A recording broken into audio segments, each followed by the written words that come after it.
आदाब, नमस्कार, बहुत बहुत स्वागत आप सभी का। आप देख रहे हैं खास कार्यक्रम नजर और नजरिया। मैं हूं आपके साथ बुशरा खानम फहाद। प्रचंड बहुमत तो एनडीए को मिल गया है। आपको पता है कि 89 सीट्स बीजेपी को मिली हैं और 85 मिली हैं नीतीश कुमार को। लेकिन क्या नीतीश कुमार ही मुख्यमंत्री बनने जा रहे हैं? ये सवाल जस का तस बना हुआ है। आज सारा दिन हमने गहमा गहमी देखी। कैबिनेट की आखिरी बैठक आज हुई। विधानसभा को भंग करने के लिए पत्र और प्रस्ताव जो है पारित किया गया और पत्र राज्यपाल को सौंपा गया। नीतीश कुमार अपने पूरे तामझाम के साथ मुलाकात करने के लिए आरिफ मोहम्मद खान के पास पहुंचे। राज्यपाल जो हैं बिहार के। लेकिन तमाम जगह ये चलाया गया कि नीतीश कुमार ने इस्तीफा दे दिया है, इस्तीफा सौंप दिया है। लेकिन अभी तक की अगर हम बात करें तो नीतीश कुमार ने इस्तीफा नहीं सौंपा है और 19 तारीख को भंग होगी विधानसभा। यानी कि तब तक नीतीश कुमार जो हैं वही मुख्यमंत्री कार्यकारी सही वो बने रहेंगे। और आज दरअसल बैठक होनी थी भारतीय जनता पार्टी की विधायक दल की, वो बैठक भी टाल दी गई। अब ये बताया जा रहा है कि कल एनडीए की विधायक दल की बैठक होगी और उसमें ये चुना जाएगा कि कौन है विधायक दल का नेता, यानी कि कौन होगा अगला मुख्यमंत्री बिहार का। ये तस्वीर अभी तक साफ नहीं है कि नीतीश कुमार ही अगले मुख्यमंत्री होंगे। हालांकि मीडिया में तमाम खबरें ये चलाई जा रही हैं, लगातार ये कहा जा रहा है कि भाई नीतीश कुमार ही होंगे। नीतीश कुमार को बधाइयां दी जा रही हैं क्योंकि जाहिर सी बात है उनके नेतृत्व में चुनाव लड़ा गया है और 202 सीटें एनडीए की आई हैं। लेकिन क्या नीतीश कुमार ही वही चेहरा होंगे, ये अभी तक कंफर्म नहीं हो पाया है। ऐसे में आज जब तमाम जगहों पर खबरें ये चलाई गई कि नीतीश कुमार ने इस्तीफा दे दिया है, राज्यपाल को इस्तीफा सौंप दिया है, मुख्यमंत्री पद से उन्होंने इस्तीफा दे दिया है। लेकिन खबर यह है कि नीतीश कुमार ने अभी इस्तीफा नहीं दिया है। सवाल ये उठ रहा है कि जब उन्होंने राज्यपाल से मुलाकात की, उन्होंने विधानसभा को भंग करने के लिए पत्र उनको दिया, उससे पहले ये प्रस्ताव पारित हुआ, तो आखिर ये जो एक फॉर्मेलिटी है वो नीतीश कुमार ने क्यों नहीं पूरी की है? क्या इसके अंदर भी कोई खेल है? ये समझने की हम कोशिश जरूर करेंगे। देखिए, ये तो तस्वीर पूरी तरीके से साफ हो गई है कि एसआईआर बिहार में जो कराया गया उसके बाद चुनावी नतीजे क्या होने जा रहे हैं, ये तस्वीर साफ हो गई। यानी कि जहां जहां एसआईआर होगा वहां किस तरह के चुनावी नतीजे हम एक्सपेक्ट कर सकते हैं वो आपके सामने है और बिहार उसका पहला जीता जागता एग्जाम्पल है। हर रोज नए तरह के तथ्य सामने आ रहे हैं, हर रोज ये खबरें सामने आ रही हैं कि कैसे अलग अलग सीटों पर जहां बीजेपी या एनडीए के कैंडिडेट जो है वो जीते हैं, वहां कितने वोट्स काटे गए और कितने ऐड किए गए और इतने ही मार्जिन से वो कैंडिडेट जीता है। तो ये तो साफ हो गया है कि एसआईआर दरअसल क्यों कराया गया था, किस मकसद से कराया गया था। और अब ये कल जहां 12 राज्यों यूनियन टेरिटरी में जहां पर एसआईआर होने जा रहा है, वहां ये बताया जा रहा है कि कांग्रेस के जो आला पदाधिकारी हैं उनकी कांग्रेस के दफ्तर में कल अहम मीटिंग होने जा रही है। कांग्रेस लगातार एक्शन में नजर आ रही है, जाहिर सी बात है उसके लिए ये सबसे बड़ा झटका है क्योंकि राहुल गांधी ने पदयात्रा निकाली थी एसआईआर को लेकर, वोट चोरी को लेकर, वोट चोर गद्दी छोड़, ये नारा चस्पा हो गया था नरेंद्र मोदी के साथ। तेजस्वी यादव ने कितनी मेहनत की वो भी सब हमने देखा। लेकिन उसके बाद भी हुआ क्या? 20 साल के बाद एक बार फिर से एनडीए की सरकार बनने जा रही है और 20 तारीख को बताया जा रहा है कि शपथ ग्रहण समारोह होगा गांधी मैदान में पटना के। उसको आम लोगों के लिए बंद कर दिया गया है, वहां तमाम तरह की तैयारियां की जा रही हैं।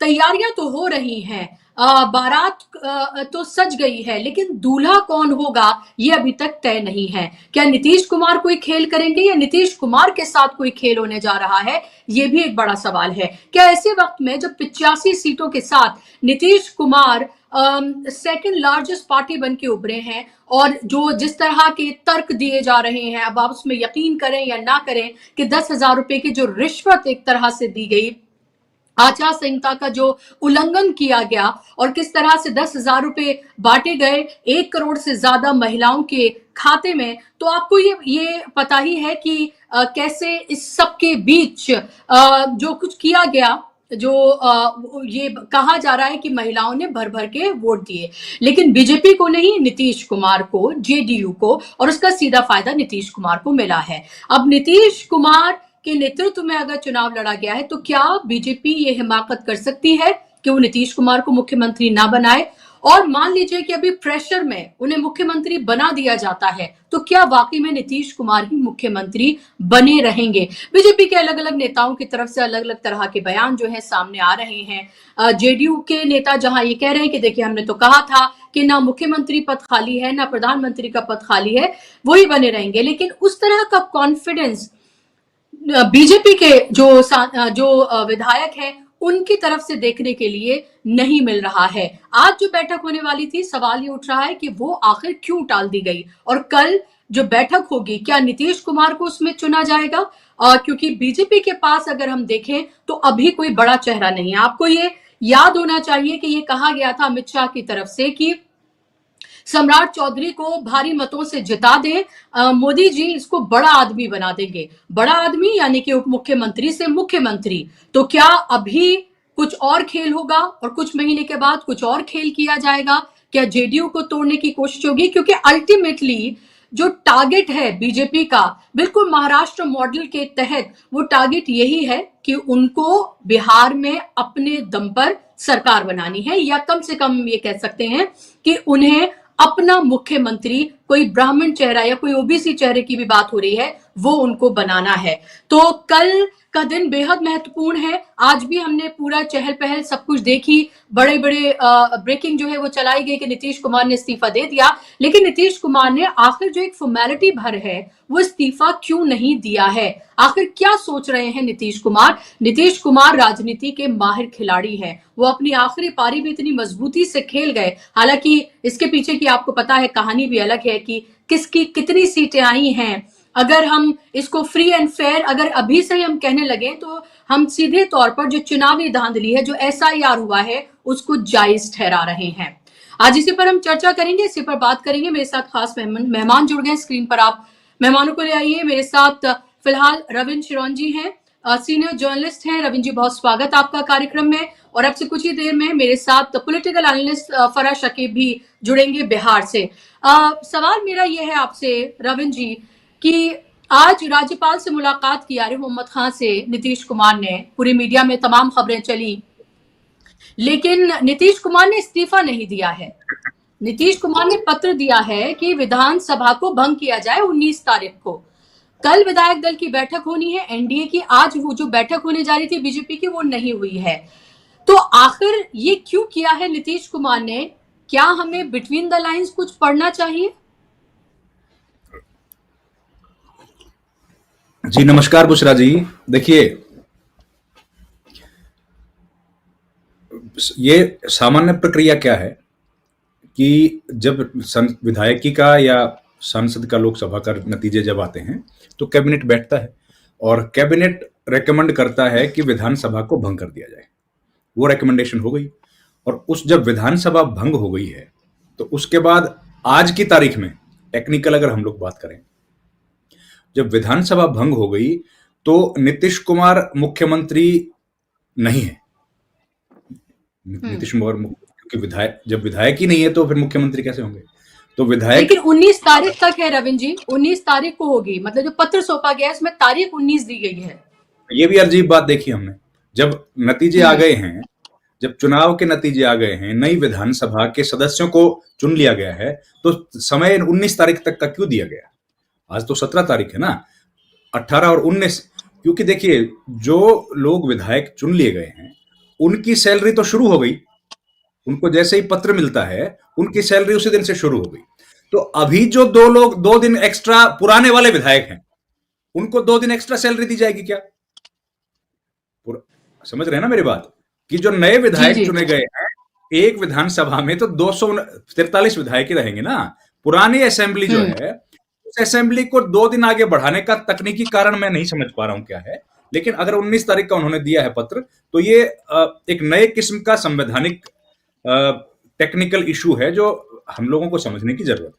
मैं भी इसको समझने की कोशिश कर रहा हूं कि 2 दिन बाद का, आमतौर पर ऐसा होता नहीं है, क्योंकि जब कैबिनेट बैठ गया है तो कैबिनेट यही कहता है कि हम लोग पुरानी असेंबली को डिसॉल्व करते हैं, क्योंकि नए विधायकों की सूची राष्ट्रपति को सौंपी जा चुकी है। जो नए एमएलएज हैं उनकी सूची चुनाव आयोग ने दे दी है राज्यपाल को कि ये नए विधायक बन गए हैं। और उसके बाद 2 दिन का और वक्त दिया गया है, तो ये हमको थोड़ा सा और समझना पड़ेगा इसको कि क्या रीजन इसके पीछे है। दूसरी बात ये है कि नीतीश कुमार ने भी इस्तीफा नहीं दिया, ये और थोड़ी सी चिंता की बात है, क्योंकि नीतीश कुमार को तो तुरंत इस्तीफा दे देना चाहिए था। जब नई असेंबली आ गई है तो नई सरकार का रास्ता तो तभी प्रशस्त होगा ना जब वो रिजाइन करेंगे, और रिजाइन करने के बाद उनको फिर उसके बाद जब नए विधायक दल का जो नेता होगा उनको बुलाया जाएगा जिसके पास ज्यादा होगा। और फिर आज अगर बीजेपी के विधायक दल की बैठक नहीं हुई है तो आप ये समझिए कि ये वही पैटर्न है जो लोकसभा में हमने देखा था। लोकसभा में बीजेपी संसदीय दल की बैठक नहीं हुई, बीजेपी संसदीय दल की बैठक नहीं हुई, सीधी एनडीए के संसदीय दल की बैठक हुई थी। आज भी वही लग रहा है कि एनडीए विधायक दल की बैठक को बुलाया गया है और बीजेपी विधायक दल की बैठक को नहीं बुलाया गया है। तो ये एक नई किस्म की परंपरा की शुरुआत कर रहे हैं। आमतौर पर नहीं, ये रूल है कि जो पार्टी जीतेगी, जितने भी विधायक बने, जैसे असदुद्दीन ओवैसी के 5 विधायक हैं, तो 5 विधायक अपना विधायक दल का नेता चुनेंगे ना मीटिंग में बैठ के। वैसे ही तमाम पॉलिटिकल पार्टी जो चुनाव में जाती हैं, अगर 2 भी हैं, दो भी विधायक चुने गए हैं, एक भी चुना गया है, तो उसको भी पत्र सौंपना पड़ता है कि हमने ये बैठक करी और बैठक के बाद इस व्यक्ति को हमने अपना विधायक दल का नेता चुना है। लेकिन यहां वो नहीं हो रहा है क्योंकि न्यू नॉर्मल है, ये सही मायने में न्यू नॉर्मल है। और वही हम लोगों ने होते लोकसभा के चुनाव के बाद देखा था, वही अब होते देखा। जहां तक खबरें हैं, अब देखिए खबरें ही है, हम लोग तो सवेरे से यही खबर सुन रहे थे कि भाई इस्तीफा दे दिया है, अब ये खबर आ रही है कि इस्तीफा दिया है। तो अब खबरों पर तो बुशरा जी भरोसा कर नहीं सकते, तो खबरें वो हम लोग सुन रहे हैं कि भाई नीतीश कुमार तो तय हो गए हैं, तो इसका मतलब वो खबर भी सच नहीं माने हम तो, क्योंकि जिस तरह से गोदी मीडिया की खबरें औंधे मुंह गिर रही हैं, उस पर तो कोई भरोसा करने का मतलब ही नहीं है। क्योंकि अभी तक अगर तय नहीं किया गया है कि नीतीश कुमार होंगे, तो जाहिर है नीतीश कुमार नहीं होंगे। भाई नीतीश कुमार का अगर होना होता तो फिर सब चीज उस तरीके से चलती जैसे हमने चुनाव के दौरान देखी थी।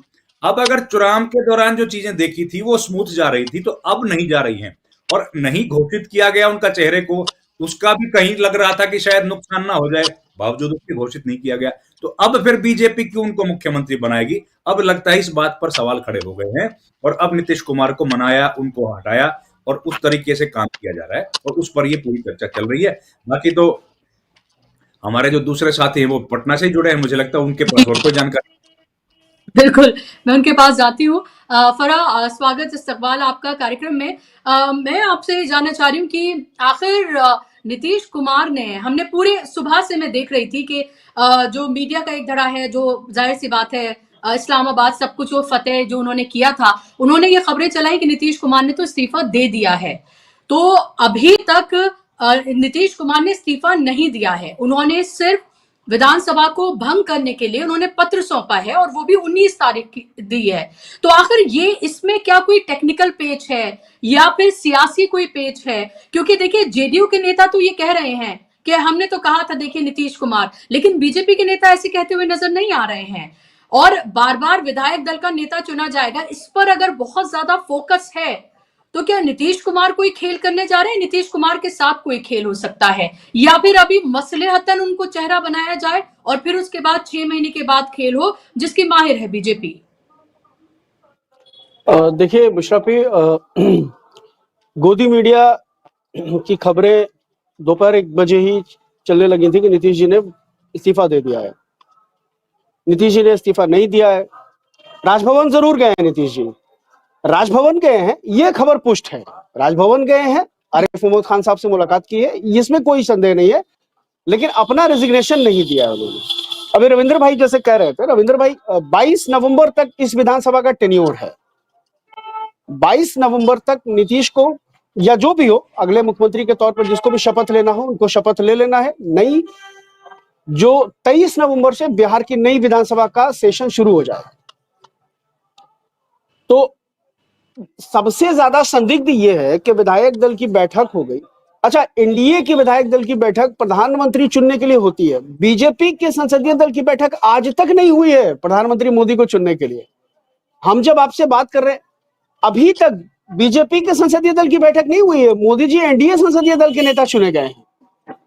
और यहां आप देखिए बीजेपी अपनी अलग बैठक करेगी कल, नीतीश जी ने जदयू के विधायकों की बैठक अलग बुलाई है, चिराग पासवान अलग बैठक कर रहे हैं, हिंदुस्तानी अवाम मोर्चा ने अपनी बैठक की है, उन्होंने राष्ट्रीय लोक मोर्चा ने अपनी अलग बैठक की है।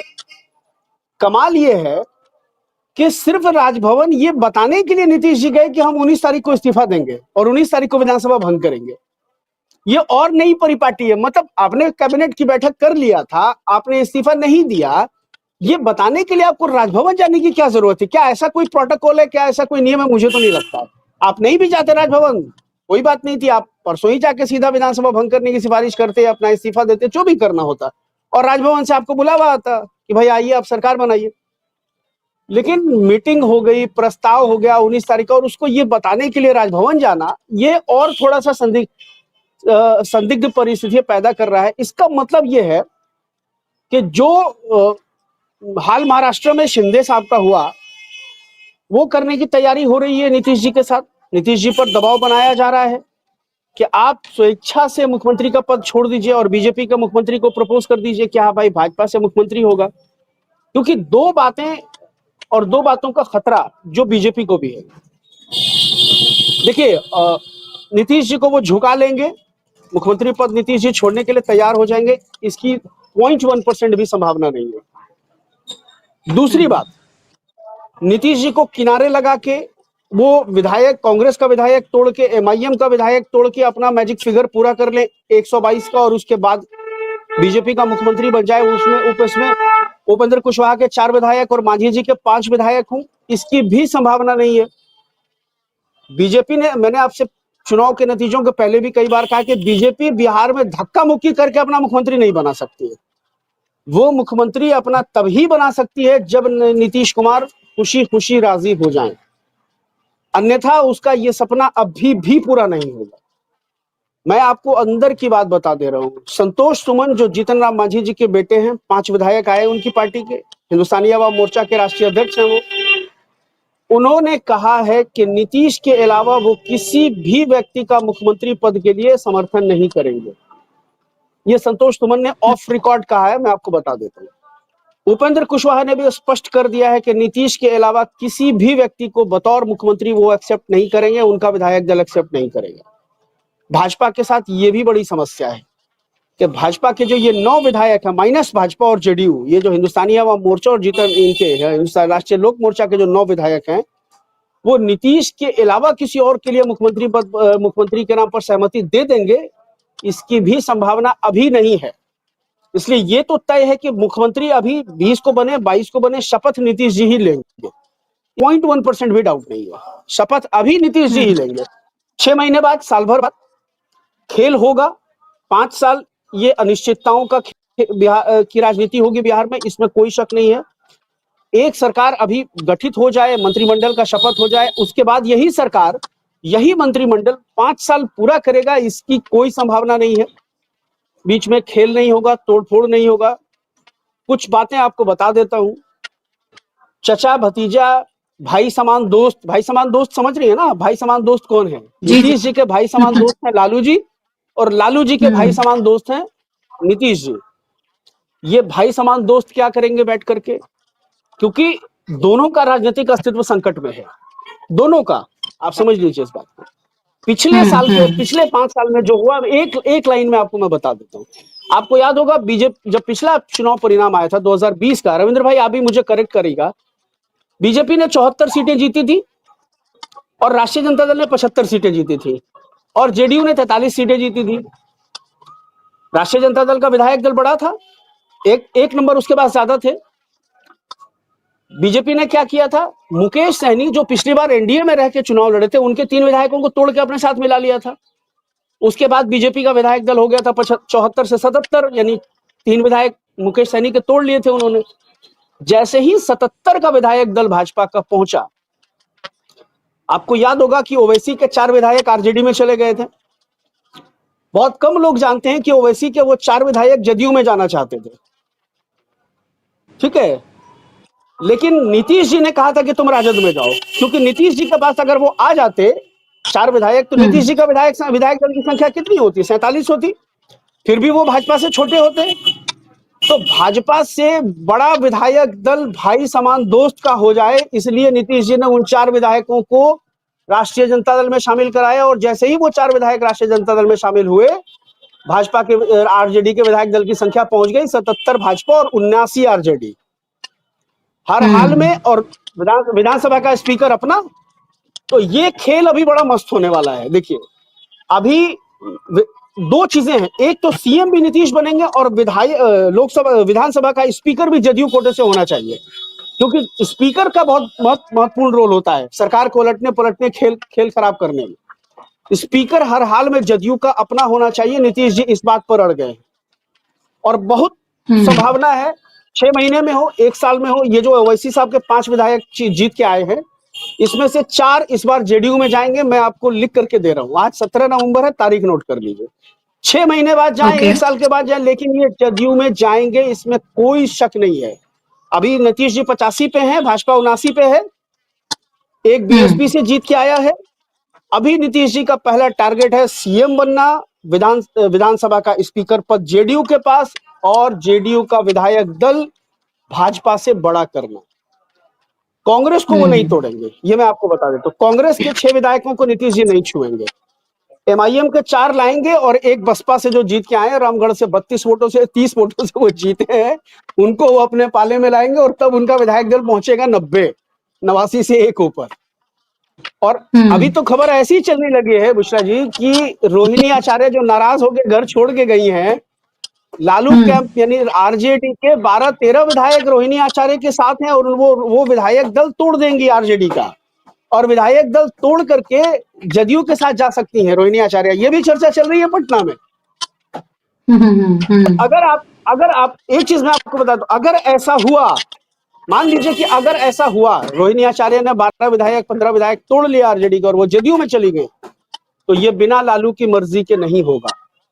इसको आप अदरवाइज मत लीजिएगा कि आरजेडी टूट गई, ये लालू यादव की सहमति से आरजेडी टूटेगा कि भाई समान दोस्त का विधायक दल भाजपा से बड़ा रहे, ताकि राज्यसभा से राजभवन से जब भी बुलावा आए भाई समान दोस्त को आए, और भाई समान दोस्त जब तक है 5 साल। बेटे के आरएसएस का मुख्यमंत्री एक अने मार्ग में बैठ गया तो बेटे के लिए अगले 20 साल कोई स्कोप नहीं है। ये खेल अभी खत्म नहीं हुआ। मैंने कहा, आज मेरे एक पैनल पे बात हो रही, मैंने कहा चचा भतीजी एक साथ हो सकते हैं, अगर रोहिणी तोड़ लेंगी और चचा के पास चली जाएंगी तो ये कोई हैरानी की बात नहीं, संभव है, हो सकता है ऐसा। और ये लालू जी की सहमति से होगा कि भाई 15 लेके जाओ नीतीश के पास। ये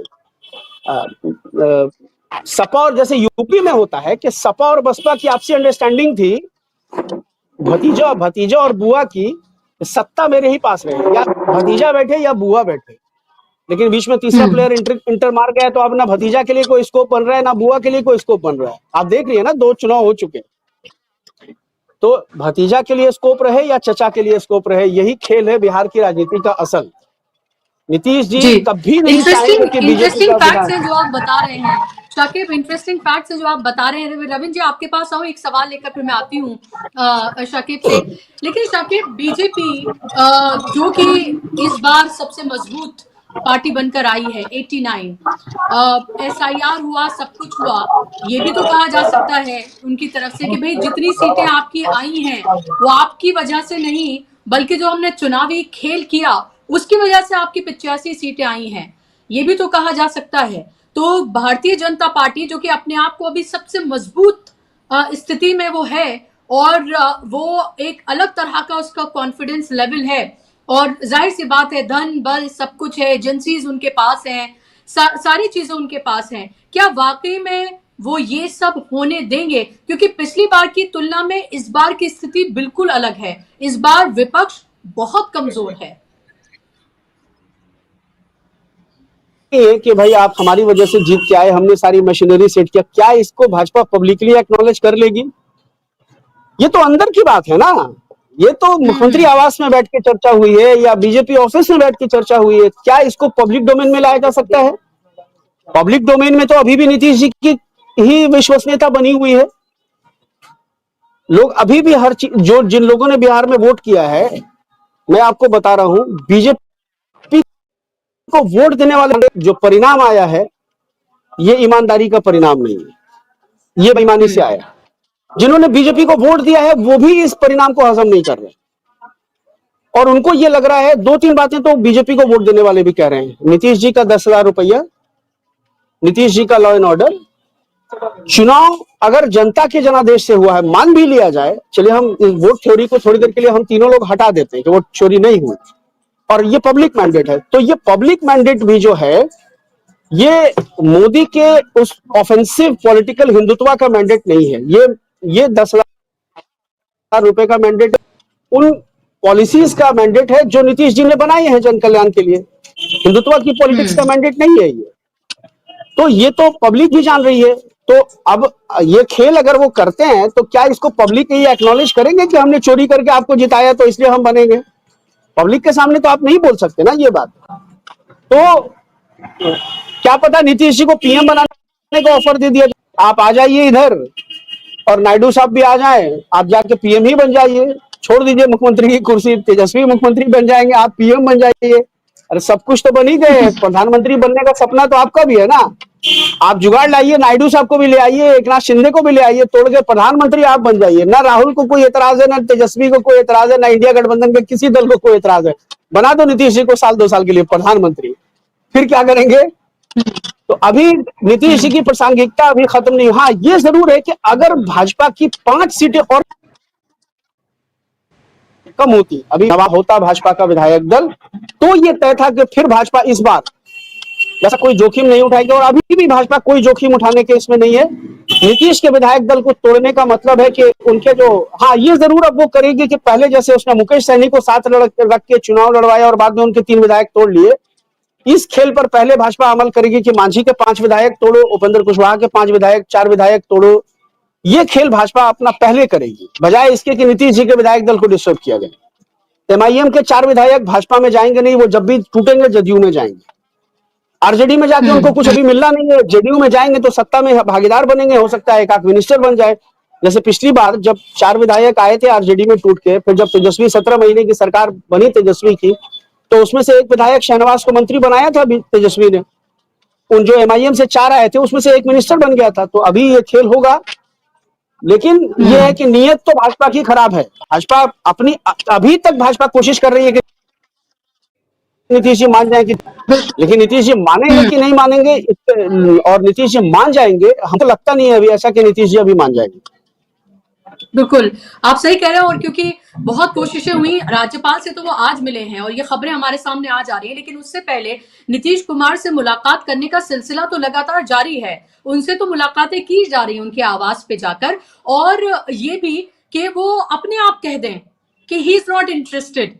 ये दबाव लगातार उनके ऊपर बनाया गया उनसे कि वो खुद ही कहें कि भाई नहीं, अब वो नहीं चाहते हैं ऐसा करना। लेकिन जाहिर सी बात है, नीतीश तो नीतीश है, 85 विधायकों के साथ वो ऐसा कर दें, ये तो इम्पॉसिबल सी बात है। और ये भी हमेशा कहा जाता रहा है कि वो अगर अपनी विरासत किसी को सौंप के जाना चाहेंगे तो वो आरजेडी तेजस्वी यादव तो हो सकते हैं, लेकिन बीजेपी कभी भी नहीं हो सकती है। ये भी एक वो है, भले ही वो बीजेपी के साथ रहे हो और आइडियोलॉजी बिल्कुल डिफरेंट होने के बाद भी सत्ता के लिए वो उनके साथ रहे, सत्ता का उनका प्रलोभन किसी से छुपा नहीं है, लेकिन कहीं ना कहीं एक समाजवादी उनके अंदर रहता है।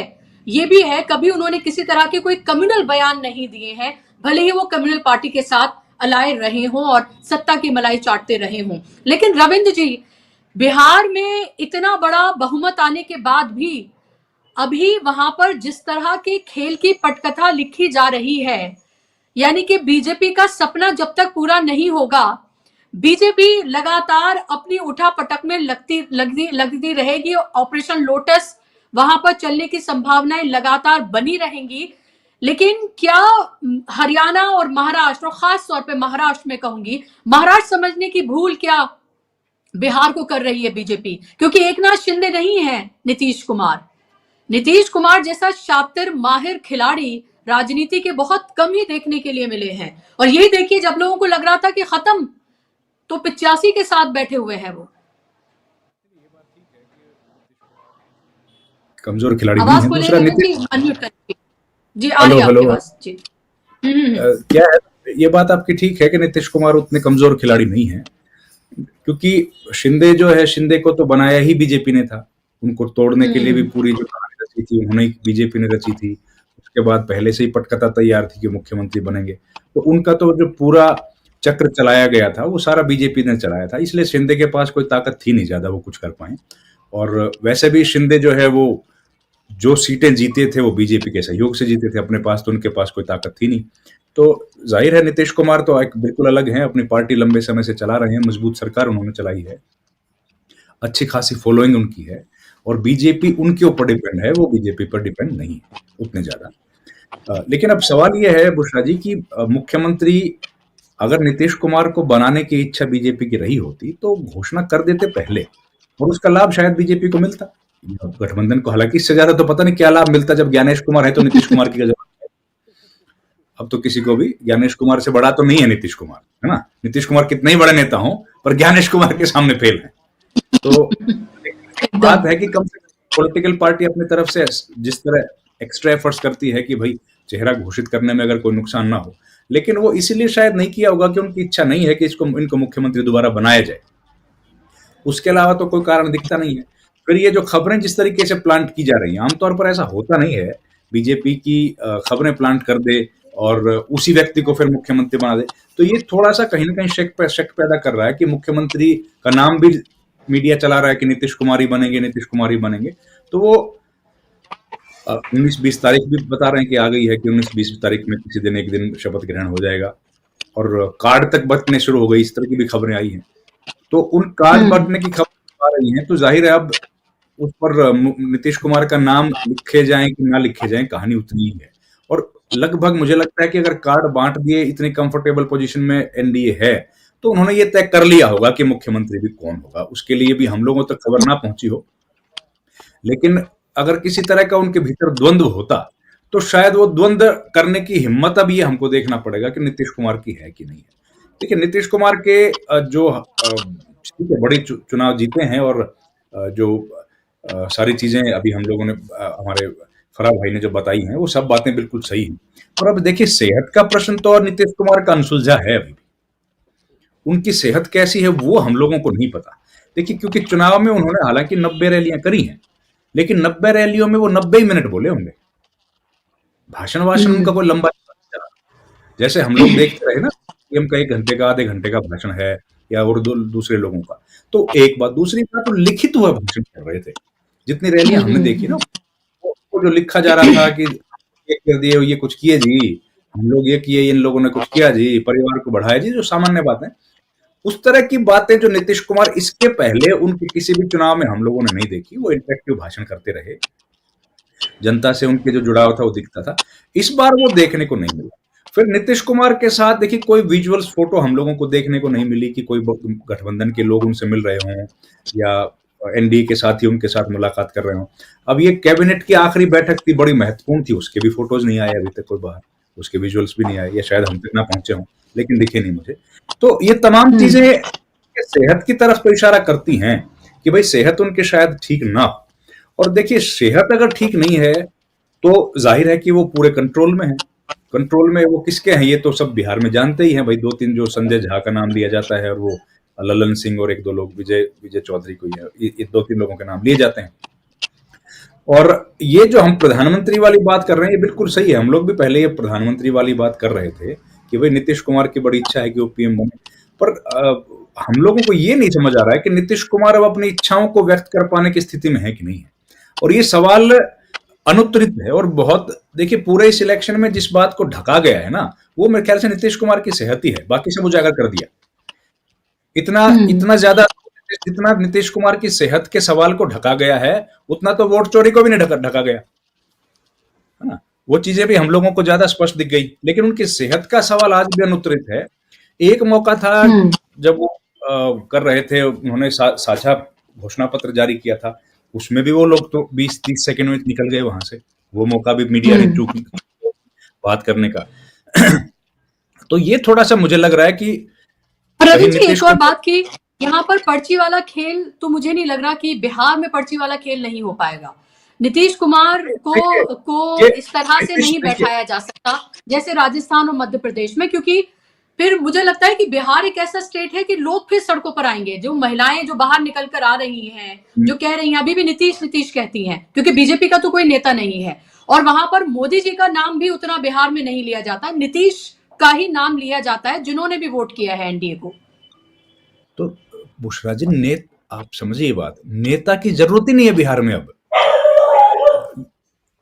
नेता की जरूरत ही खत्म कर दी ना बीजेपी ने। अगर इतना बड़ा मैंडेट वो लोग नीतीश कुमार के लिए ले सकते हैं तो खुद के लिए भी तो ले सकते हैं ना।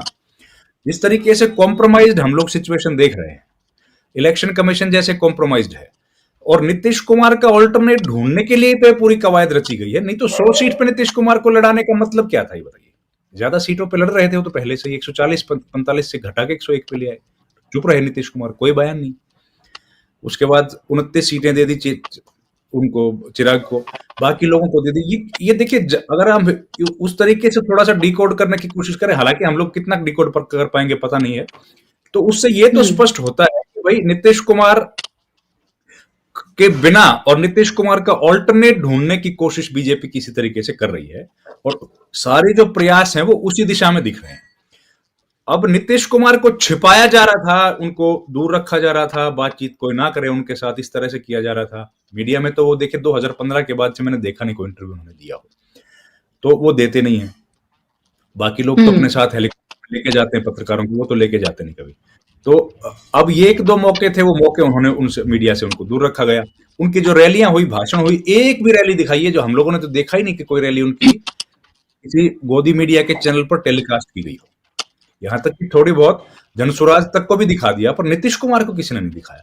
तो मुझे लगता है ये सारी स्ट्रेटेजी इसीलिए थी कि नीतीश कुमार उस तरीके से अब शायद स्ट्रॉन्ग ना रहे हों, या फिजिकली या दिमागी तौर पर, हमें पता नहीं है, फिर कह रहे हैं, हम तो कयास लगा रहे हैं कि जिस वजह से वो, और अब आज जब स्थिति हो गई है कि वो चुनाव के नतीजे आ गए हैं और नीतीश कुमार की पार्टी बिल्कुल कॉम्प्रोमाइज्ड है, ये दिख रहा है हमको।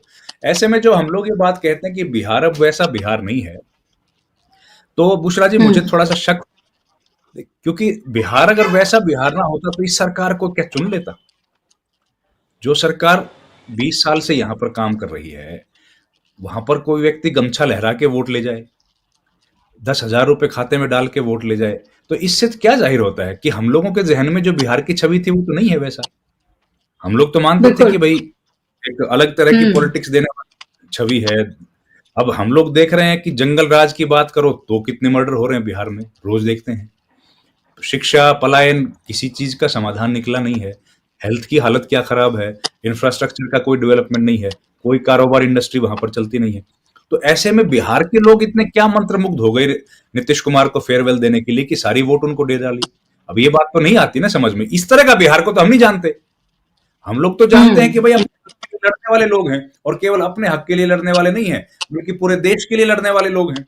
तो ऐसी स्थिति में अब ये जो, या तो 10,000 रुपए देने की बात हो या कोई भी बात हो, अगर वो लग रहा है कि भाई पॉलिटिकल पार्टीज, नीतीश कुमार समेत सब लोग कॉम्प्रोमाइज कर दिए गए हैं, तो इसका मतलब उनके पास इतनी ताकत छोड़ी नहीं है ना कि वो लोग अपनी तरफ से कुछ बोल पाए। अब नहीं बोल पाने की स्थिति है, तभी बीजेपी या एनडीए इतना कॉन्फिडेंट मुझे लग रहा है कि वो गांधी मैदान बुक कर रहे हैं। 19 तारीख या 20 तारीख की इन्विटेशन कार्ड तो बांट रहे हैं, लेकिन किसी को बता नहीं रहे हैं कि भाई कौन। तो इतना मतलब, तो देखो समझ तो यही आता है कि सब कुछ उन्होंने सेट कर लिया अपने पत्ते, जो कि पहले से हम लोग देखते रहे हैं। और ये पर्ची वाला ही मुख्यमंत्री होगा भाई, जो राजस्थान में पर्ची वाला। आप जो बोल रहे हैं ना अभी, जी रविंद्र जी, जब आप बोल रहे हैं तो मैं भी कमेंट्स पढ़ रही थी, तो उसमें यही कह रहे थे, ये लिखा हुआ है, कमेंट्स है इसमें, कि बिहार को पर्ची वाला मुख्यमंत्री जो है वो मिलने जा रहा है। और ये भी कहते हुए नजर आ रहे हैं कि भाई अगर कोई लड़ सकता है तो वो ममता बनर्जी है। ममता बनर्जी बीजेपी को जो है वो सबक सिखाएंगे तो लोगों को, और ये भी कि सांसद और विधायक जो है नीतीश कुमार के तोड़ लिए जाएंगे। अब ये देखिए आप देखिए, एक मिनट, एक लाइन बोलता हूँ बुशरा जी, सबक सिखाने के लिए तो वोटर चाहिए ना। अब वोटर ही नहीं है तो क्या सबक सिखाएंगे ममता? भैया वोटर तो कम से कम वो हैं जो ममता बनर्जी को वोट डाल दें। जब सबका पता है कि ये लोग ममता बनर्जी को वोट डालेंगे, उन्हीं पर तो बुलडोजर चलेगा गणेश कुमार का। अब बताओ आप क्या लड़ोगे जब वोटर, यही तो पूरी कहानी है। अब देखिए, हम लोग जो बार बार बात करते हैं, और फराह भाई बैठे वहां तो और अच्छे से जानते होंगे, अब ये बड़ा मुद्दा बना कि भाई 65 लाख वोट तो काट दिए, लेकिन विपक्ष वहां कमजोर पड़ गए ना। उन लोगों को सामने लेकर नहीं आया। एक बार तो राहुल गांधी के साथ चाय पिला दी, उसके बाद क्या हुआ? उसके बाद तो उस नैरेटिव को मीडिया के सामने सेट करने में चूक गए ना वो लोग। आज भी सवाल का जवाब उनके पास नहीं है कि अगर 65 लाख लोगों के वोट कटे तो आप लोगों ने कितने एफर्ट्स किए उन लोगों को मीडिया तक लेके आने में, कौन कौन से बूथ वाइज आपने डेटा रिलीज किया, वहां तो मीडिया चूक, ये गठबंधन चूक गया। इसका तो कोई जवाब नहीं दे पाए वो लोग तरीके से। हाँ, एक बार जरूर वो सुप्रीम कोर्ट लेके चले गए, वो भी योगेंद्र यादव लेके गए। कांग्रेस का उसमें कितना बड़ा हिस्सा था हमको तो नहीं। कांग्रेस के ये है कि भाई राहुल गांधी के साथ चाय लोग पी ली थी, हमने देखा 2-3 महीने पहले। उसके बाद क्या हुआ? उसके बाद तो हवा ही है। और ये भी चुनाव के दौरान ये भी कहना, तेजस्वी यादव को मैंने सुना था कि इन्होंने ये सब किया है लेकिन जनता हमें इतनी तादाद में वोट देगी कि इसका असर नहीं होगा। अगर आप इस तरह की बातें कह रहे हैं चुनाव के दौरान, यहाँ पर लाखों की तादाद में लगभग 69 लाख वोट्स अगर काट दिए गए हों और 21 लाख के करीब ऐड किए गए हों, तो आप वहां पर ये कह रहे हो कि इसका असर नहीं होगा। और अब आप ये देखिए, आप सबसे बड़ी पार्टी इस लिहाज से बने कि आपका वोट परसेंटेज सबसे ज्यादा है, लेकिन आप 25 पर सिमट गए, आपने 50 सीटें गंवा दी और आप वोट परसेंटेज के हिसाब से आप अभी भी सबसे बड़ी पार्टी हैं। देखिए ये क्या है ना, हमारे लिए थोड़ी सी दिक्कत हो जाएगी बुशरा जी अगर हम इन एनालिसिस पर बात करेंगे तो, क्योंकि अगर हम लोग एक तरफ ये मान रहे हैं कि भाई ज्ञानेश कुमार का खेल है, तो फिर हम लोग को ये मानना पड़ेगा कि भाई 25 पर तो नहीं सिमटे होंगे ये लोग। अगर ज्ञानेश कुमार ने खेल किया है तो फिर तो जाहिर है ज्यादा लोगों ने इनको समर्थन दिया होगा, इनकी सीट्स ज्यादा होनी चाहिए। और अगर हम लोग मान रहे हैं कि भाई निष्पक्ष चुनाव हुआ है, फिर तो हम कह सकते हैं कि 25 पर सिमट गए, लेकिन निष्पक्ष चुनाव की कोई संभावना लग नहीं रही है। तो हमारा जो आंकड़ा है, जिस एनालिसिस को हम लोग आज कर रहे हैं, देखिए हमने हरियाणा चुनाव पर भी एनालिसिस किया था, लेकिन एक साल बाद जब हमको पता लगा कि 25 लाख वोटर्स का घेरफेर हो गया, तो हमको रिविजिट करना पड़ा उसको। तो आज भी हमको थोड़ा सा दोनों बातों में से एक रास्ता चूज करना पड़ेगा कि या तो चुनाव निष्पक्ष है तो 25 सीटों का आकलन करें, और अगर निष्पक्ष नहीं है तो कोई मतलब ही नहीं है 25 सीट कहने का, फिर तो क्या जाने किसको कितने, फिर तो बीजेपी की सीट का पता है बस, बाकी किसी का पता ही नहीं।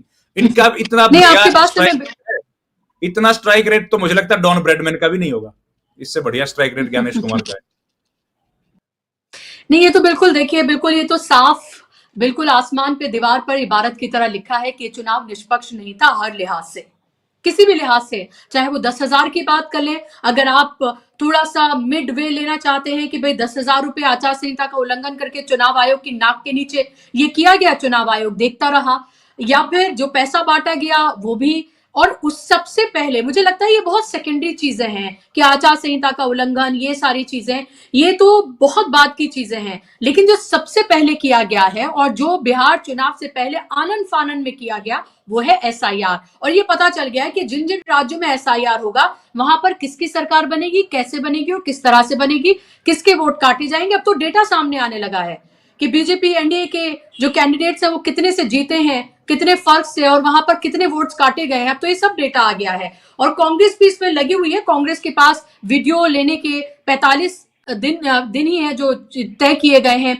अब उसमें कितना एक्टिव हो के किस तरह के सबूत बिहार चुनाव को लेकर लाने जा रही है कांग्रेस, ये एक बड़ा सवाल है और ये देखना बहुत महत्वपूर्ण भी है। मैं आपके पास लास्ट कमेंट के लिए आऊंगी रविंद्र जी, लेकिन आप कैसे इसको शाकिब आप देख रहे हैं? ये सब जो हो रहा है वो तो है, ये टेक्निकल बातें हैं और ये सबसे महत्वपूर्ण बातें हैं, लेकिन फिलहाल क्या नीतीश कुमार खुद को मुख्यमंत्री, विधानसभा स्पीकर और इसके अलावा भी महत्वपूर्ण पद, क्योंकि बताया जा रहा है 13 मंत्री होंगे, 13 बीजेपी के होंगे, 13 ही जेडीयू के होंगे और शायद 3 या 4 जो है बताया जा रहा है LJPR के होंगे और एक जो है हम और दूसरी पार्टी के होंगे, ये कहा जा रहा है। अब हम भी कह देगा भाई कि हम तो 6 में से 5 जीत कर आए हैं, हमारा स्ट्राइक रेट तो सबसे अच्छा है। क्या परिस्थितियां आपको नजर आ रही हैं? क्या आपको लग रहा है कि बीजेपी को झुकाने में ये तमाम लोग किसी तरीके से कामयाब हो पाएंगे? 20 तारीख में दूल्हा कौन होगा, क्या ये तय हो गया है? देखिए बुशरा जी, नीतीश अभी CM बनेंगे, ये तय है। नाम कोई घोषणा हो ना हो, लेकिन फिलहाल मैं कह रहा हूं आपको कि फिलहाल नीतीश CM बनने जा रहे हैं और उत्तर प्रदेश चुनाव तक नीतीश ही CM रहे। नहीं, पर्ची वाला नहीं होगा, बिहार में पर्ची वाला मुख्यमंत्री नहीं बनेगा, नीतीश CM होंगे और उत्तर प्रदेश चुनाव तक नीतीश को कोई डिस्टर्ब नहीं करेगा। ये आपको मैं बता दे रहा हूँ, कम से कम 1.5 साल। क्योंकि नीतीश जी के स्वजातीय वोटर्स की संख्या उत्तर प्रदेश में तकरीबन 6% है। शिंदे उत्तर प्रदेश चुनाव को प्रभावित नहीं कर सकते हैं, लेकिन नीतीश प्रभावित कर सकते हैं। ये कम से कम इस पूर्वांचल के इलाके में, जो बिहार, जैसे बिहार का जो सीमावर्ती इलाका है, यूपी से लगता है, वहां बसपा का प्रभाव है, उसी तरह से उत्तर प्रदेश के सीमावर्ती इलाकों पर नीतीश का इतना प्रभाव तो है कि वो 10-20 सीटें जीतेंगे नहीं, लेकिन डैमेज कर देंगे। तो इसलिए अभी नीतीश जी को ये मुख्यमंत्री बनाएंगे। हाँ, ये विधायक दल तोड़ने की कोशिश शुरू करेंगे, और पहले विधायक दल तोड़ेंगे उपेंद्र कुशवाहा का, दूसरा विधायक दल तोड़ेंगे मांझी जी का, और ये साथ भी रखेंगे उनको। मैं फिर कह रहा हूं आपको, ऐसा नहीं कि मांझी जी एनडीए से बाहर हो जाएंगे। मांझी जी को साथ रख के केंद्रीय मंत्री बनाए रखते हुए मांझी जी का विधायक दल तोड़ लिया जाएगा, और मांझी जी कहीं नहीं जाने वाले। उपेंद्र कुशवाहा के साथ भी यही होगा, लेकिन उपेंद्र कुशवाहा चिराग नहीं टूटेंगे। देखिए, पद लेंगे, वो उप मुख्यमंत्री बने, वो केंद्र में मंत्री बने, उप मुख्यमंत्री बने, कि चिराग पासवान इधर से उधर नहीं होंगे। चिराग पासवान 1 इंच इधर से उधर नहीं होंगे। मतलब चिराग के 19 और भाजपा के 89, मान के आप चलिए, यही विधायक दल है एनडीए का विधायक दल है ये। चिराग का विधायक दल भाजपा के साथ ही रहेगा, वो कहीं नहीं जाएगा। विधायक दल अगर भागेगा नीतीश जी के साथ, अगर नीतीश जी, जैसे अभी लोग, अब चर्चा उसी दिन से लोगों ने करना शुरू कर दिया है कि 85 इनके, और आरजेडी के 25, और एमआईएम के 4, और कांग्रेस के इतना, सब मिला के 125 की संख्या अगर ये लोग दे रहे हैं, मतलब